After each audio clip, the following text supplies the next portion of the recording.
Hello, everyone. Welcome to another Bounty episode of the Day Zero podcast. I'm Spectre. With me is Z. Apologies. Some of you watching may have noticed there was no Spot the Vuln this week. We were just a little bit late getting to that and didn't have time to put one together at the last minute. But there will Yeah, be one I again next week. So yeah, I kind of remembered I hadn't done a Spot the Vaughn yet when we joined the call to actually start the podcast, so a little bit late. yeah, so yeah, like I said, we'll have one again next week for that. Yeah. Um, But yeah, in this episode, we have a cool parsing bug detailed by Maxwell Dullen, some Facebook bugs, and some research on the challenges determining real IP addresses of clients, particularly when it comes to setups with proxies. So yeah, I guess we'll get into some of our topics. So we'll start off with an RCE in pfSense Firewall in versions 2.5.2 and lower, which is rooted in the allowance of arbitrary input into sed. Which for those who haven't used it, it's stands for stream editor. It's very useful for doing quick file edits from the command line and has its own syntax. It's basically like scriptable file editing. So you'll see it sometimes in like make files or build scripts whenever, like if you want to rewrite a comment for a version or something. I've seen it used in some use cases like that. And it has a very powerful syntax for allowing you to do those quick edits. And while pfSense will ensure the user can't break out of the sed command and do like command injection or something, and it's also using the BSD version, which doesn't have the exact argument or any of the really powerful arguments. But the user can pass arbitrary sed syntax. The input is encoded with HTML special chars, but that's not really sufficient for preventing taking advantage of things like the match replace directive. So by using the match replace directive as well as the write path directive, you can get an arbitrary string written to an arbitrary file. So yeah, I mean that's a pretty powerful capability, obviously. Just a case where sed is super powerful and you're given almost unrestricted access to it. So I guess just a bit of a danger point that the developers weren't really aware of, Yeah, or just didn't really not think of when they were exposing sed in that way. yeah, kind of just not thinking about it. Because it is like they're obviously thinking about the escape aspect, like being able to do arbitrary arguments because they do use escape shell arg. They use that appropriately here, so you're not breaking out into another argument. So there's some consideration of it, just not of what the internal features are of that software. And I think that's just something to keep in mind when you're looking at code is, just because you can't, in this case, you can't even escape out into an argument, well, what can you do? And sed is in particular very powerful because you are getting access to that, basically the sed commands themselves. So there is a lot you can do there. Just something to keep in mind, really. It's not that interesting of a bug. It is just like, they can write their own arbitrary files because you can search and replace and specify where to write. But at the same time, usually when we see these sorts of command injections, it's something where they're breaking out of either the argument and getting arbitrary arguments or breaking out of the command itself and being able to run arbitrary commands, neither of which is possible in this case. So it is somewhat hardened, which makes it a little bit more interesting. The other thing that makes it a bit interesting is I don't think you're going to run into many target applications that are going to be exposing sed in this way, because it's a very weird tool to expose. Though pfSense is like a firewall, so it kind of makes sense for their use case to want to leverage something like sed for rewriting rules or whatever. Um, I but mean, yeah, you it's do it's not see something that I it. think would be super common in a lot of setups. Um, Thinking about when I've seen it used, it's not something like, oh, just supply your argument to sed. But you will occasionally see user input being placed into that search and replace aspect of it. Somebody's using search and replace inside of sed, and then you'll let user arguments go inside of either what's being searched for. You can specify a field or what it's actually being replaced with. So I mean, it is used at times to do At least I tend to see it being used with that regex search and replay, so you can match like a line in a configuration file. And it is worth noting this is privileged off. This isn't coming from somebody with like no access whatsoever. They do need to be authenticated here, I believe. So it is somewhat restricted, and that is often going to be the case. I think when you have things exposing said, I usually have seen it used around like I said, things like editing a configuration file or editing like the deployment information for another application. Rudimal does ask in chat, I wonder why they escape special characters before escaping the shell args. Yeah, I kind of took note of that and didn't actually look into why that was the case. So I don't have an answer, but it is a good question. Yeah, so like you said, not a super complex bug. It's just the fact that they're exposing a powerful capability with said, um, and that can be leveraged. That is a good point though with the authentication. I did forget to mention that when starting off the topic. So yeah, you do have to be authenticated. So the impact is mitigated a little bit there too. All right, so next we have a post by Maxwell Dolan that details testing and exploiting a previously reported MySQL Node.js bug on his own blog site's authentication system. So Z, I'll let you take this one away because this is one that you spotted and found interesting. Yeah, so we were actually turns out we read some similar blogs. So there was another blog post about a issue or against SQL injection using or against MySQLjs. Kind of comes down to the idea of permissive parsing, accepting objects when you actually want a string. But there is also a more fundamental issue going on here. So let's talk about the high level issue, which is Node.js, popular library here is MySQLjs for communicating with MySQL. And it exposes this query interface where you can provide something that looks like a prepared query. Using the question marks, providing username, password to kind of fill it in. The idea of a prepared query is you tell the SQL server, hey, I'm going to provide values for this later. It can, compile the query, do whatever it does. And then you provide the values, and like you can't break out of the whole SQL structure. Like it knows these are values you're providing and kind of preventing SQL injection in that way. What they found here, though, is basically MySQLjs doesn't implement prepared queries. It implements this interface, but doesn't actually do proper prepared queries. So prepared queries are some that exist on like the server side. You can send it the commands to do that. Whereas MySQLjs, and in fairness, other libraries do this too. What they'll do is they'll only be using the text interface or API and providing just the text queries over. So they'll kind of generate this query on its own. And that's what happens with MySQLjs is it prepares the query and it will accept either objects or strings or integers, whatever. When it's provided an object, so the example here, where it's doing this query, username equals question, password equals question.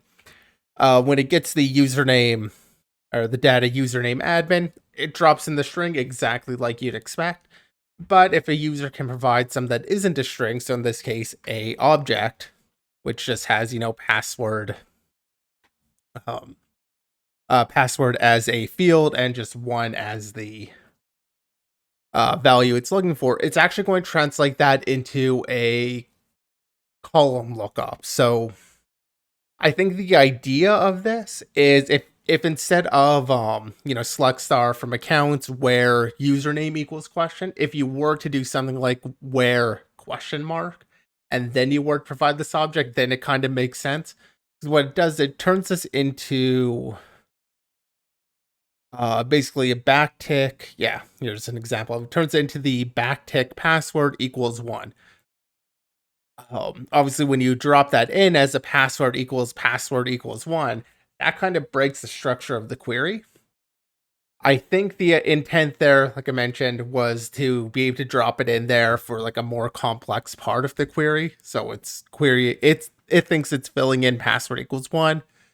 Um, Putting in this password equals password, that's basically always going to be a true statement. This first part of At least in this case, because the column's name is password, it's comparing a column with a column.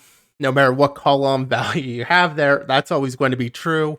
One is a truthy value, so this all kind of ends up resolving to and true. So you can basically just provide whatever username you want. To actually exploit this on Maxwell Dillon's blog here, what he ended up having is, well, passwords are hashed, so you can't really provide a object there. Thankfully, passwords were hashed. I mean, he has a security blog and content, so I would expect no less than that. Um, but he just applied this basically to the username, as long as the password hash existed somewhere in the database. Which on a small blog like this actually might be a little bit of an ask for an attacker to take advantage of. I imagine he's not using admin as his credentials. Might be a little bit of an ask, but on another application, you could absolutely see somebody writing this query on just a much larger application, thinking they're using prepared statements. As long as some user has that password, you can basically provide any username. Depending on how that authentication happens, it might be looking at the first row to figure out the user, or it might use the user provided. Either way, it's going to match on some user and potentially think that the authentication was successful, as was the case here. It's an interesting bug, and I really want to put the blame here right on the MySQLjs library for exposing this sort of interface, making people think that they're using the secure prepared queries when they're really not. Um, It's kind of one of those insane by default type things where you yeah, wouldn't and really expect the library to be doing it like this. yeah, most people don't. I mean, most people think if it's prepared, you have this interface, it's definitely just prepared queries, and don't realize that there is that separation where some libraries do kind of hack it into it, and some libraries have done this reasonably well. Um, the object aspect does make this a little bit more insane. And in fairness, there is kind of a default a configuration option you can set basically when you make the connection to indicate that it should stringify objects. In which case it will always just turn it into a string and always kind of act how you expect. And it's the fact that it also tries to be a little bit smart about dealing with the objects, but in this case, not smart enough. But I mean, the fact that you have some that looks so close to a prepared statement and isn't, I think is just really deceptive. And to anybody reviewing the code, I mean, you look at that, you see the query, it's like, oh, it's using prepared statements, so it's all good. You don't think about how those prepared statements are implemented. Like, it's just also deceptive code in that sense, um, on the side of the MySQL library. And we said it a lot before, but that's one of the big responsibilities you have when you're rolling a library is the fact that it's intuitive and it doesn't really violate that law of least surprise. So yeah, I would kind of agree there. I think the blame here mostly lies on the MySQL JS developers and not developers who are using the library, because it almost seems really hard or impossible to use it in a way that is safe from this type of issue. You would do the So stringify by default. So you set that as the default, which personally I would argue should be the default. But you set it as the default for your connection as like a config in that connection. And right. then you wouldn't have this vulnerability. So like you can use it. I will also call out that this whole issue was actually raised before, that it's not using like true server side prepared statements. Was called out in looks like 2012 and still hasn't happened. Just a little Now bit the ago. Yeah, I mean there was some discussion back and forth over the risks of it and stuff, but ultimately it was some that was pointed out, and yeah, it is a fairly popular library, so I'm kind of disappointed in this one in how this is all played out. It's an interesting bug though, and it is one of those cases of also just trying to be too smart and parsing unexpected types. Yeah, and jumping back a little bit, like what you said is true, like with it being possible to use it correctly, so maybe that wasn't the best wording on my part. But a lot of people, when they're going to be using your library, they're going to reference your example code, and like they're not going to change the defaults. So yeah, it's still very easy to use it incorrectly. Um, yeah, no, I thought that was kind of cool that it kind of combined different aspects. It's a SQL injection, but it's not uh the kind that you typically see that's really boring. And it kind of combines something that we've been talking about on a few different episodes with that idea of like tricking or causing a bit of a confusion when it comes to the types. It's kind of like type confusion in the web. Just like the topic we covered a couple weeks ago with like the password reset mechanism where you could pass an array of emails to get a reset link set to both. It's just kind of a case that's um, difficult to account for in some cases. Although in this case, they tried to account for it and almost worked a little bit too hard, I guess. So Yeah, I yeah, hadn't really made the connection with type confusion. Like, I agree, it is confusing the types. My perspective on it has been unexpected types rather than confusing the types, but maybe that's not really worth distinguishing. Fair point. I mean, I've yeah, I keep mentioning it as just, you don't expect that type to be there rather than it's expecting the wrong type. I don't know. it's not Maybe quite the that's same that's as not like a a binary type confusion, but yeah. it's kind of got the same idea. So Yeah, yeah. the web's version of it almost. And really just scripting languages version of it. This is one of those things that you don't really see this as much when it comes to those statically typed languages. Of course, we are comparing it with type confusion, which we often see in like C++, which is more, I mean, they'll use typecasting and be explicit about, but is at least a little bit more statically typed than something like JavaScript or PHP, where you run into this idea of just, hey, this isn't a string, it's an object. All of a sudden, like, you kind of run into that side of it more on the web, more on scripting languages. It is one of the things that can make it hard to work with the scripting language that just accepts any sort of type.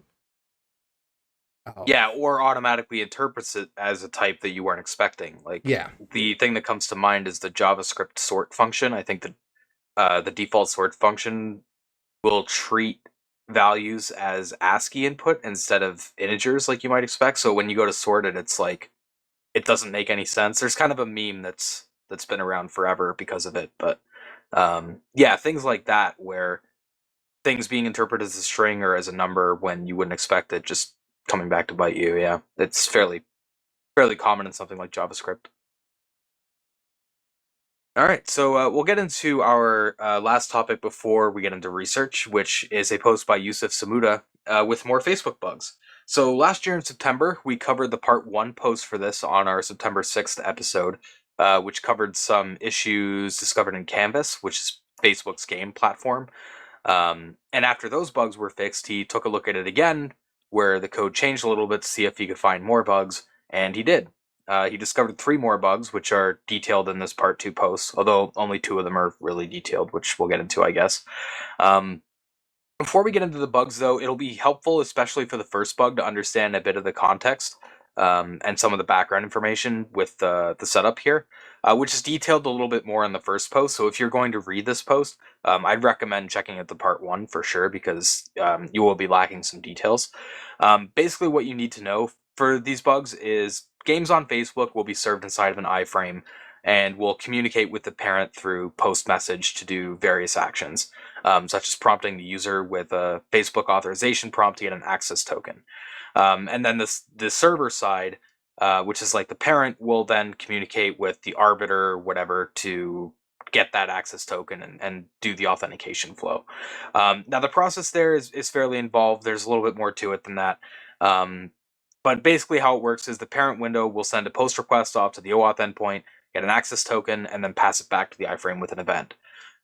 And one of the parameters the parent window will take for an OAuth request from the iframe is the redirect URI, which gets sent as the origin parameter to Facebook's arbiter, which is like their proxy.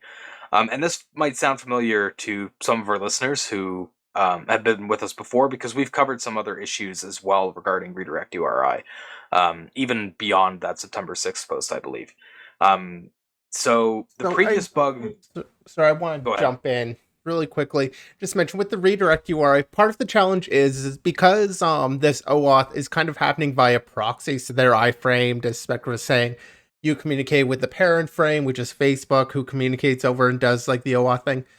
Um, the origin kind of matters a little bit more. So all of those OAuth applications, you usually have those whitelisted redirect URIs. Um, so like whatever you provide there, and this redirect has to happen. It has to come back to Facebook, not to the actual application.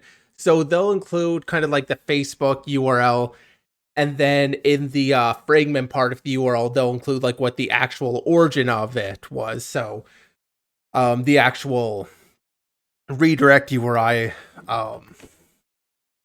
looks something like, some Facebook Connect or something. I forget what exactly they'll use, but it'll come back to the arbiter fragment starts, so your hashtag origin equals, and then whatever the frame was. So that way, when the response comes back, it can also send that post message and be like, hey, this origin is the only one that gets the event. Nobody else is going to get this or see it. And that acts as a little bit of a whitelisting to make sure they're not like, oh yeah, I'm totally the Instagram application. Give me their OAuth code.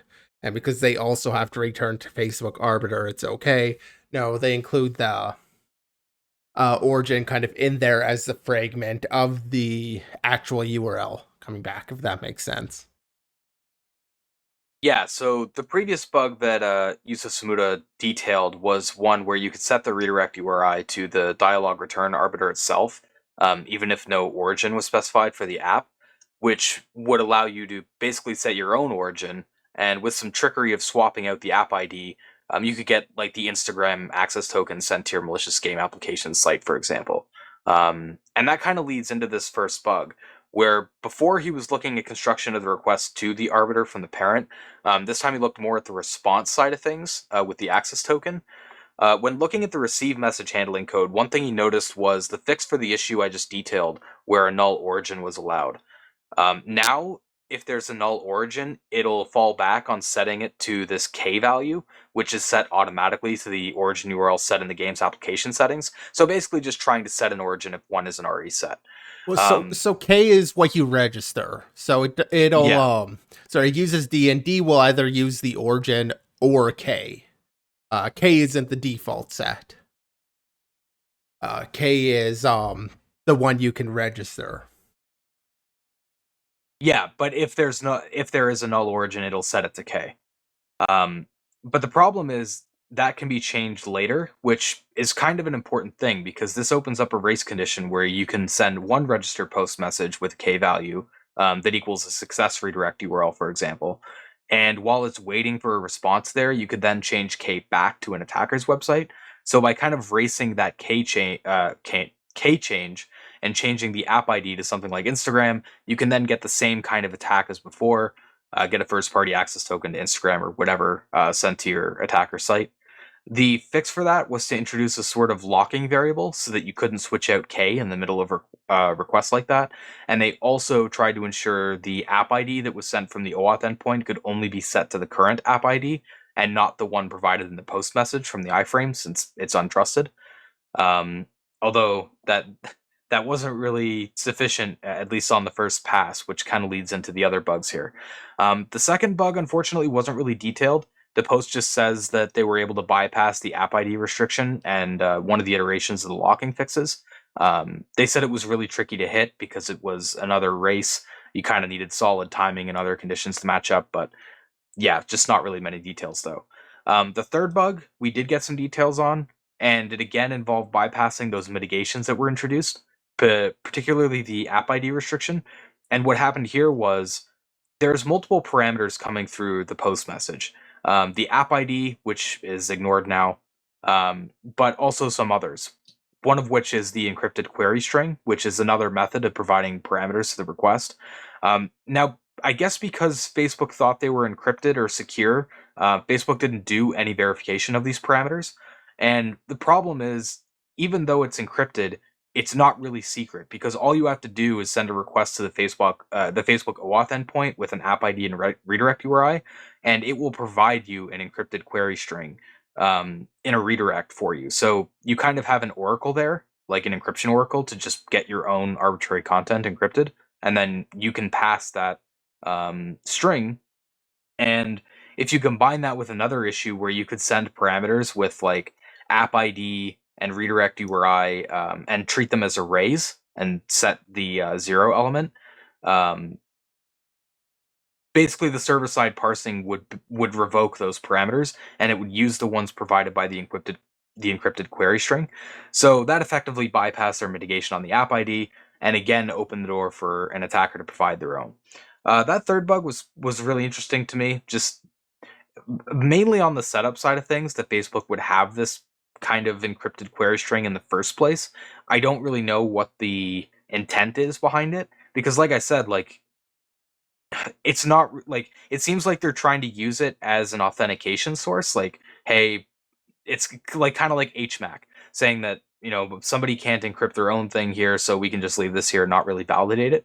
But that's not at all the case in their setup. So Yeah, yeah, I I don't kind of really know why they have this encrypted query string and use it like this, but yeah, I'd kind of be interested in seeing what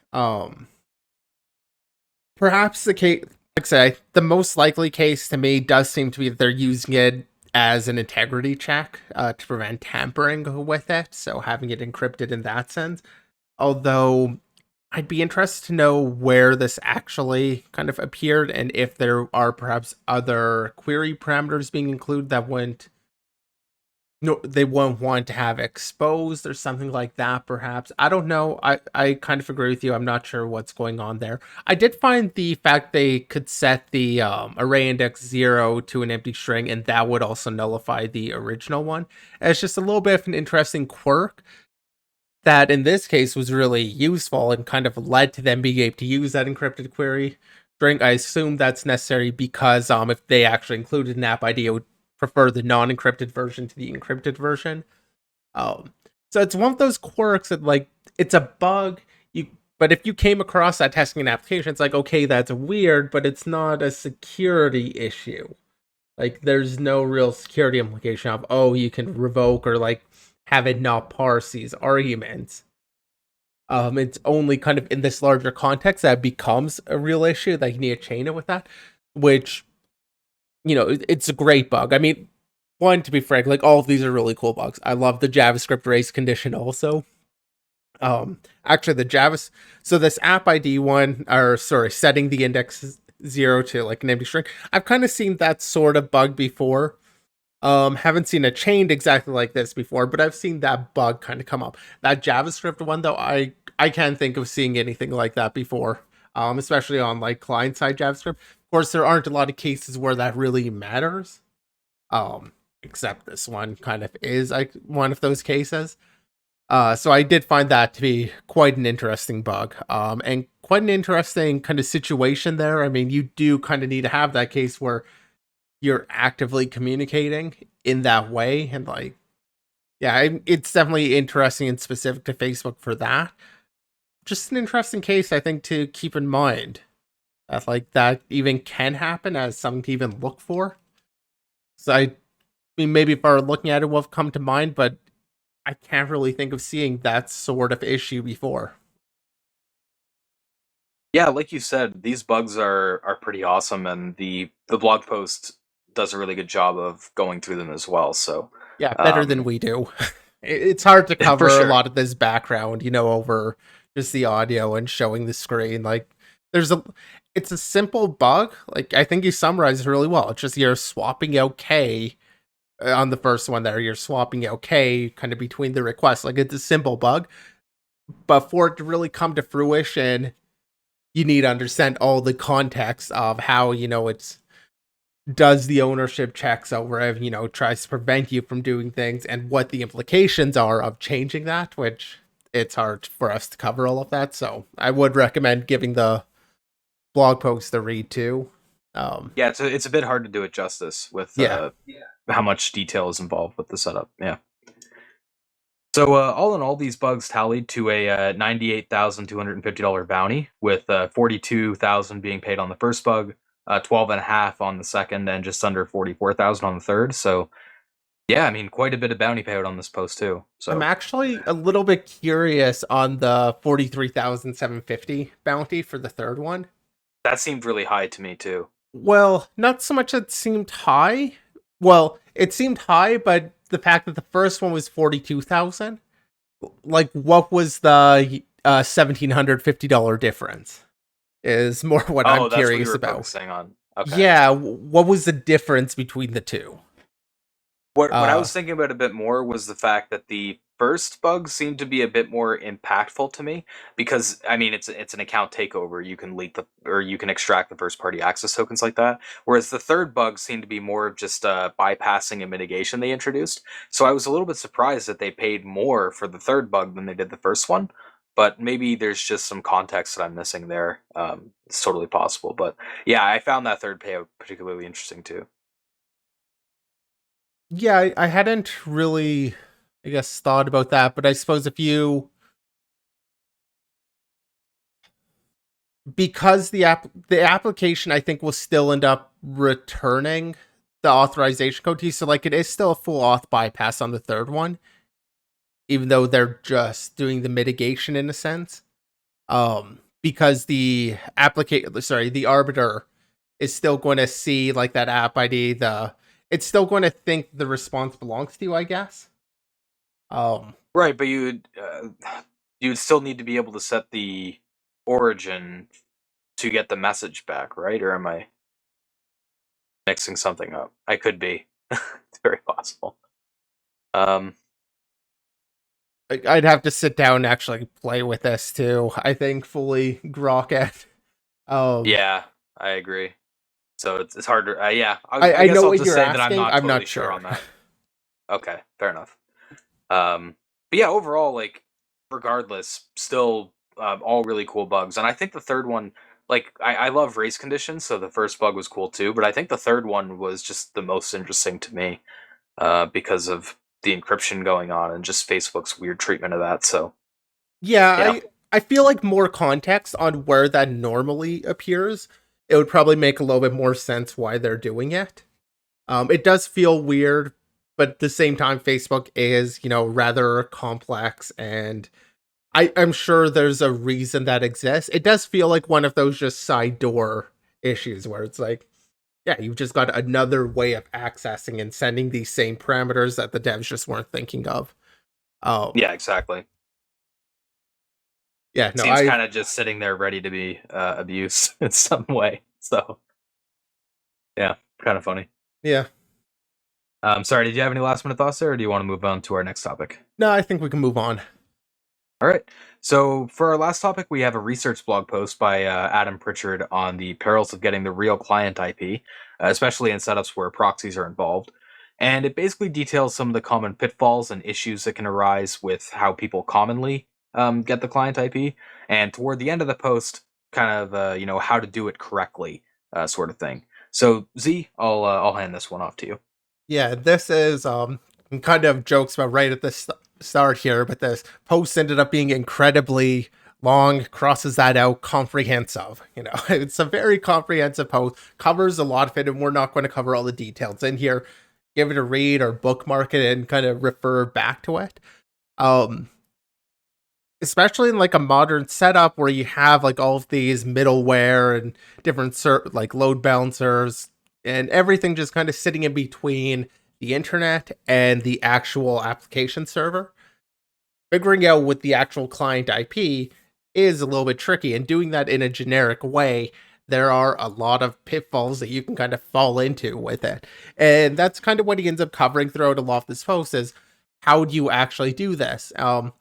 And pointing out a lot of ways where even if you think you're doing it right, you might still be doing it wrong. So one of the more interesting ones that I actually learned a little bit from was this multiple headers attack. So of course, having multiple headers, multiple of the same header, I didn't realize that the spec actually included this, which is you can actually have headers that are occurring multiple times if the value of it is supposed to be like a comma separated list.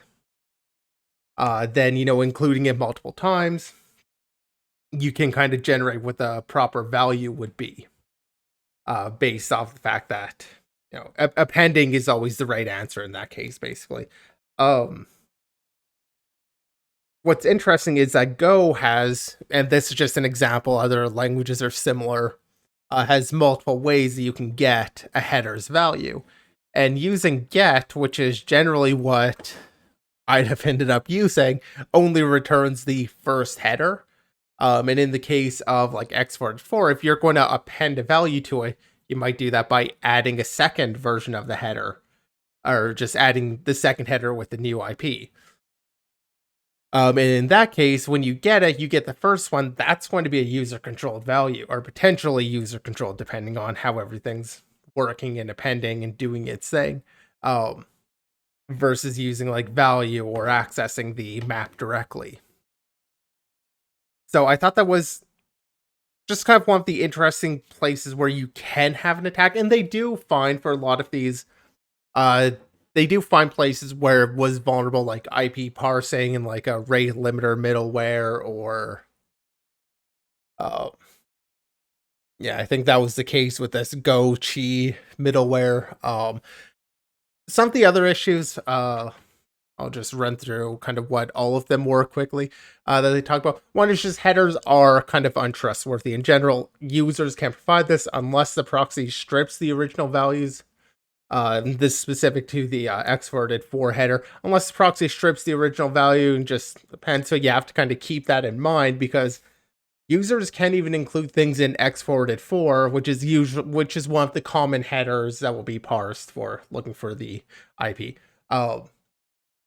You can provide something that isn't even a IP and just see how it deals with that. I mean, technically, it could be a host name, could be a SQL injection there. Like, there's a lot of things you can provide there.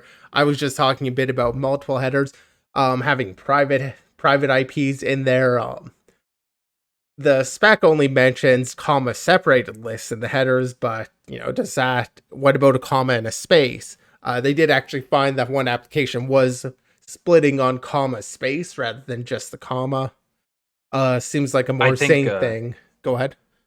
I think even the HTTP like RFC examples or whatever use comma space as well, even though it's not really required by the spec. So that's it seems comma space is like the more common one almost, but Well, yeah, it seems to be kind of a weird source for a desync. So I'm not sure if I say it's more common in the code, because they did actually mention that most things were splitting just on the comma, but they did find one that was splitting on comma space.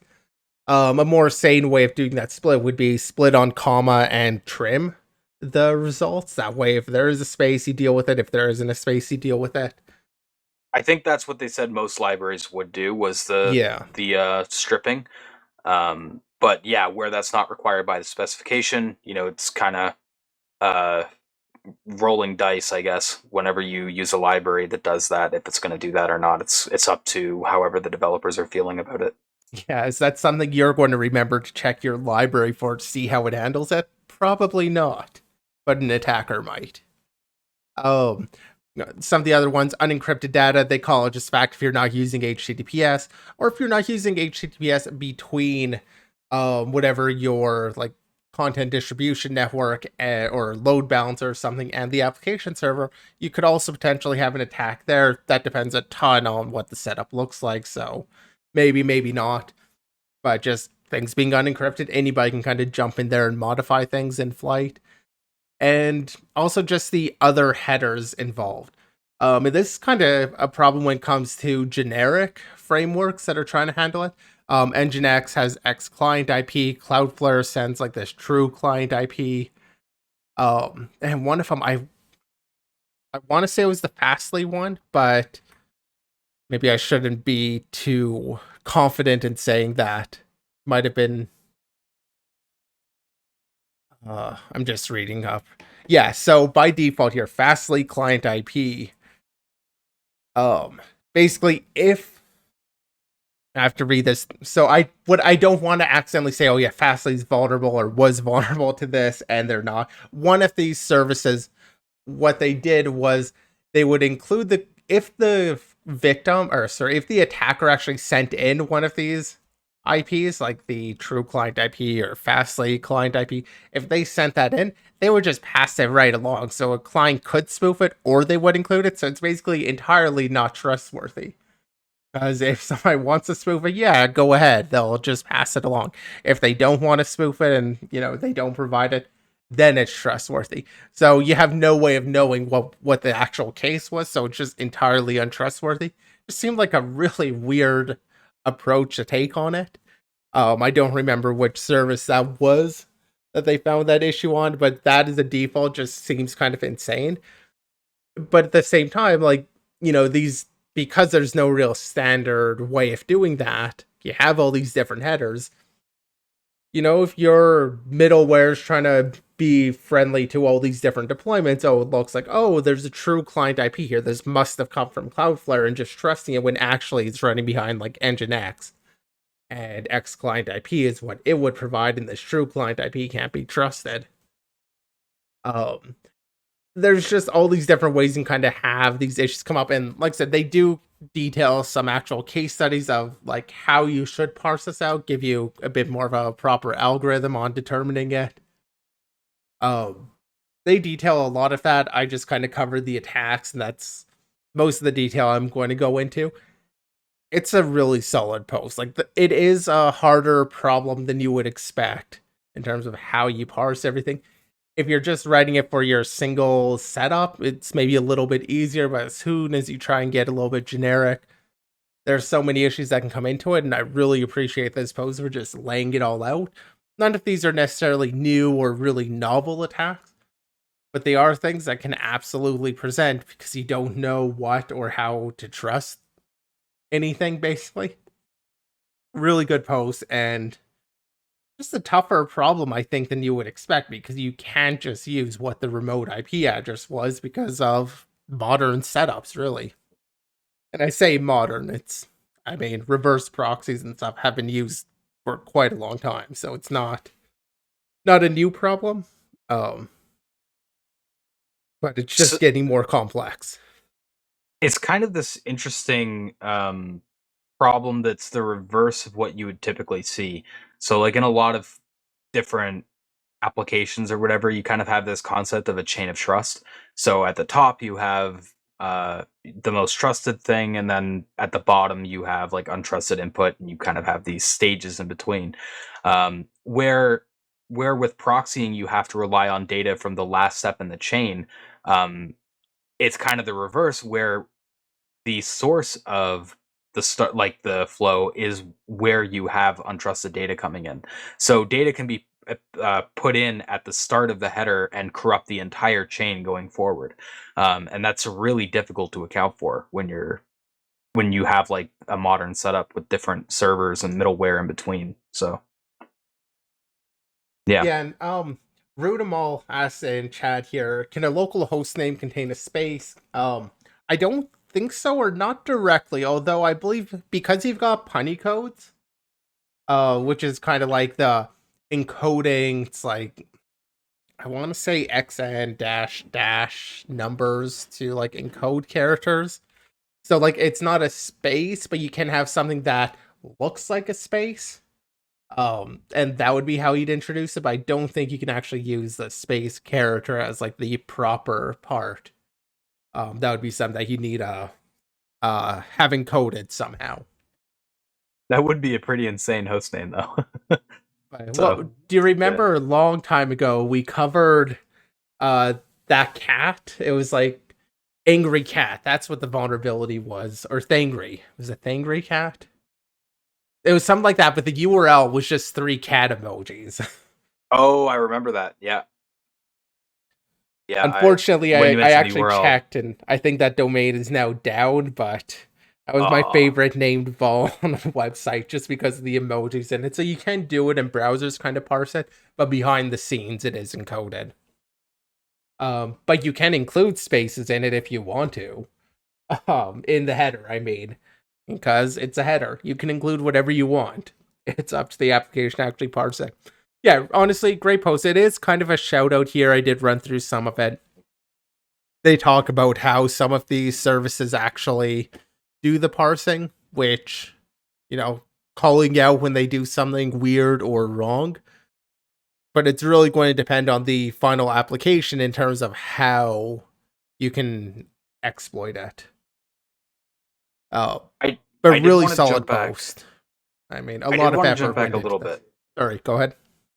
Yeah, I did want to jump back a little bit to when you were talking about Fastly and which one it was where it would do kind of that weird thing and trust the client IP header. So it was Fastly because there's a little snippet here from the documentation which says that the Fastly client IP value is not protected from modification at the edge of the Fastly network. So if a client sets this header themselves, we will use it. If you want to prevent this, you need to do some additional configuration. So I yeah, I don't know why they would have it like that. You would think you would want it secure by default, and then if you for some reason wanted to take the user provided header at face value, then you would have to configure it to do so. But instead, it goes the other way for whatever Yeah, reason I with mean, Fastly. I was kind of being careful there because I didn't want to be too confident and be like, Fastly has this vulnerability, and oh, it was actually something else, and like just trash talking how they do that. But yeah, it especially I mean, the like quote is right there, though. To be fair, like yeah, no, they with the that is quote pulled from the there, documentation. now I remember it definitely was Fastly that I was remembering. But I wasn't as confident as I was talking through this. Oh, that's it, especially because this is Fastly client IP and not like just X client IP or something that's a little bit more generic. So, oh, you have some other fronting server that provides the IP because that is a potential case. Something else that's yet in front of Fastly that ends up providing the actual IP and passing it through. That does feel like something that should be configured then to pass through a trusted header rather than just trusting Fastly client IP. Like it ends up defeating the purpose of Fastly client IP by default. Yeah, it's Because it very is weird. spoofable. But yeah, with that kind of summarized there, like Z said, this is kind of a post that I feel like will be useful to have just bookmarked and be able to reference back to. There is a lot there to, try to sit down and read in one go. It's mostly something where it's like if you have a specific attack in mind or you want to reference it, you can just kind of jump to that section, jump back to this post, which yeah, I think this post is really good for that. But I Yeah, don't think it's something you have to read it in its entirety, I guess. I'll kind of mention here there aren't a lot of cases where I think you should do security by IP in general. Um, they do call rate limiters, which is I think one of the few sane reasons to be doing anything based off of IP. But I can remember there's one application that they end up trusting just X44, but they basically had it where like they'd have this administrative panel if you were on localhost, and then by setting X44 to localhost, um you got access to the admin panel basically. It was kind of restricted. It was like the chat box in their application or something. It wasn't the full application, but there aren't a lot of reasons to just restrict things down based off of the IP like that in general.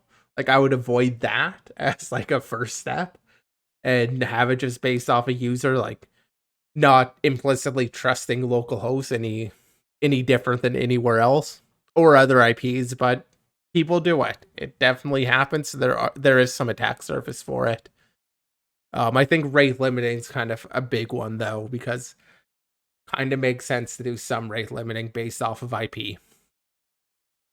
This was some years ago, so you know, take it with that in mind. But I remember seeing some websites where, or some setups where they would have like PHP my admin, which I don't even know if people use that anymore. It feels like a relic from the past. But they would have PHP my admin set up, which is like a front end database thing, and they would gate it off behind localhost like that, or gate it off to like even worse, like public IP addresses that the developers had or whatever. And it was like, wow, this is a really bad idea. Well, so Even then, running it was a bad like idea. because you can run a web application on the local host so that it's not on like the broadcast IP and not accessible No, like no, no, that. But no. I meant they made it accessible. yeah, So like you'd have to really add some extra checks to do that. Like yeah, that seems a little bit insane. Like it's just such a huge risk to do that too. To make Yeah, I mean, I kind of take that zero trust route. Just do the authentication on everybody. Don't have extra trust because they're inside the network, but that's just me, I guess. But yeah, unless you have any other last minute thoughts you want to bring up, I guess we'll go ahead and wrap up the show. No, I think we're good. All right, cool. So that's all the topics we have for today. Thank you to everyone who tuned in. As per usual, the VOD will be up on YouTube and Spotify as well as other platforms tomorrow, and it will be up on Twitch immediately. Check out our Discord or follow us on Twitter for when we go live and for discussion. Links for those are on the site or in the chat. Tomorrow we'll be back with a binary episode at 7 p.m. Eastern, 4 p.m. Pacific, and we'll see you then.